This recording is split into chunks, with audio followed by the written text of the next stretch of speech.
बिस्मिल्लाहिर्रहमानिर्रहीम। अस्सलाम वालेकुम व्यूअर्स, कैसे हैं आप सब। Welcome to my channel.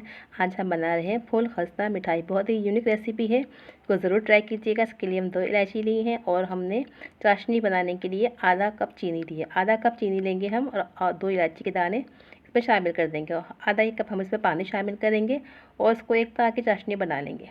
चलिए इसको चूल्हे पर रखते हैं पकने के लिए एक तरह की चाशनी। जब तक ये पक जाती है, अब हम डो के लिए 1 कप हमने मैदा लिया है। 1 कप मैदा लेंगे और 3 से 4 टेबल स्पून हमने घी गरम कर लिया है। अभी नॉर्मल टेम्परेचर पे है, लेकिन हम इसको मेल्ट कर लिया है। अब इसके अंदर हम थोड़ा थोड़ा सा करके शामिल करेंगे, एक साथ नहीं शामिल करेंगे।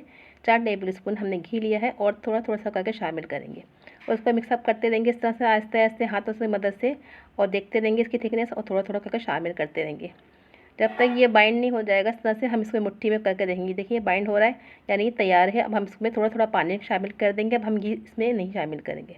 हमने 3 टेबल स्पून इसमें घी शामिल कर दिया है। अब हम 2 से 3 टेबल स्पून पानी भी शामिल करेंगे। पानी भी हम थोड़ा थोड़ा करके शामिल करेंगे और एक डो की शक्ल में इसको गूंद लेंगे। ज़्यादा हार्ड डो नहीं बनानी, ना ज़्यादा नरम बनानी है, दरमियानी बनानी। जिस तरह देखें थोड़ी सी नरम है और थोड़ी सी हार्ड की तरफ भी है। और ऊपर से हमने 1 टेबल स्पून घी और लगा के आपको रेस्ट के लिए 10 मिनट के लिए रख दिया था।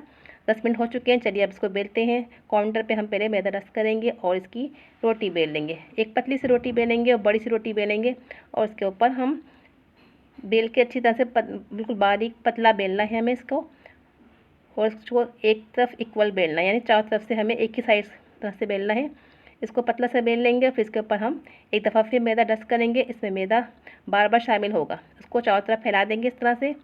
इस तरह करने से जो हम फ्लावर बनाएंगे वो आपस में चिपकेंगी नहीं लेयर और आराम से खुल जाएंगी। इसको चारों तरफ फैलाने के बाद अब हम इसको फोल्ड करते हैं, जिस तरह हम पराठों के लिए फ़ोल्ड करते हैं ना, बिल्कुल इसी तरह फोल्ड करेंगे इस तरह। लेकिन अभी हम बस इतना ही फोल्ड करेंगे। अब इसके ऊपर दोबारा से हम मैदा डस्ट करेंगे और इसको लंबाई में फैला देंगे। अब हम दोबारा इसको बेलेंगे इस तरह से। दोबारा बेलने के बाद अब हम इसको एक दफ़ा फिर फोल्ड करेंगे और थोड़ा सा मैदा डस्ट करेंगे इस तरह से। अब दोबारा इसके ऊपर हम मैदा डस्ट करेंगे। मैदा डस्ट करने के बाद अब हम इसको दोबारा से बेलेंगे। अब हम इसको फिर दोबारा से एक बड़ी सी रोटी बना लेंगे और चारों तरफ से इक्वल बेलेंगे। एक पतली सी रोटी बेलेंगे। देखिए रोटी हमने बेल चुकी है। थिकनेस देखें आप इसकी कितनी है। हमें इतनी ही थिकनेस चाहिए, ना ज़्यादा मोटा ना ज़्यादा पतला। अब हम इसके ऊपर एक दफ़ा फिर मैदा डस्ट करेंगे। अब मैदा, ये कटर है, इस कटर से हम फ्लावर कट करेंगे। ये फ्लावर कटिंग का कटर है, इसको हमने इस तरह से कट कर लिया है। अब हम इसकी एक एक पीस उठाएंगे। पहले हम इसको जो एक्स्ट्रा है इसको अलग कर देंगे। अब हम एक पीस उठाएंगे, इस तरह फिंगर की मदद से पानी लगा के इस तरह से बीच में हॉल की तरह दबा के इस तरह से करेंगे। 3 पीस हमने लिए हैं और तीनों में हमने पानी लगाया है और बीच में इस तरह से फोल्ड एक तरह से हमने इस तरह से बना दिया है।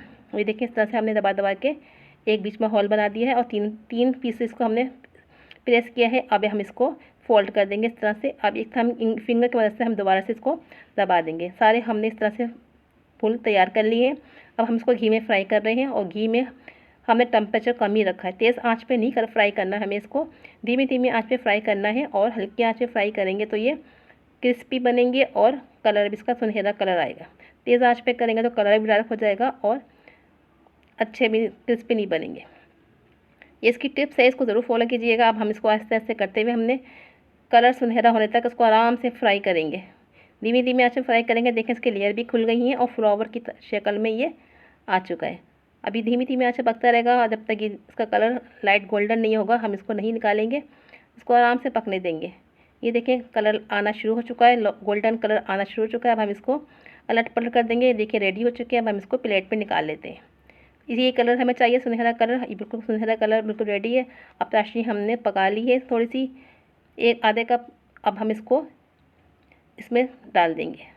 आधा कप चीनी लेती है, आधा कप हमने पानी लेता और 2 इलायची के डाले थे। अब हम इसको एक एक दो फ्लावर करके इस तरह से चाशनी में डाल के हमने कोट कर लिया। लीजिए सारे फ्लावर हमने चाशनी में कोट कर लिए। आप चाहे तो इसी तरह से बगैर कोट चीनी में डाले चाशनी की भी इस्तेमाल कर सकते हैं चाय के साथ, लेकिन हम तो आज तो मिठाई बना रहे हैं इसलिए इसको हम चाशनी के अंदर हमने कोट किया है। देखिए कितना लुक वाइज अच्छा लग रहा है, खाने में भी इतना ही टेस्टी और मज़ेदार है। आप इस रेसिपी को ट्राई कीजिए, यकीनन आपको पसंद आएगा। मिलते हैं नेक्स्ट वीडियो में। अपना बहुत सारा ख्याल रखिए, दुआओं में याद रखिए। अल्लाह हाफिज़।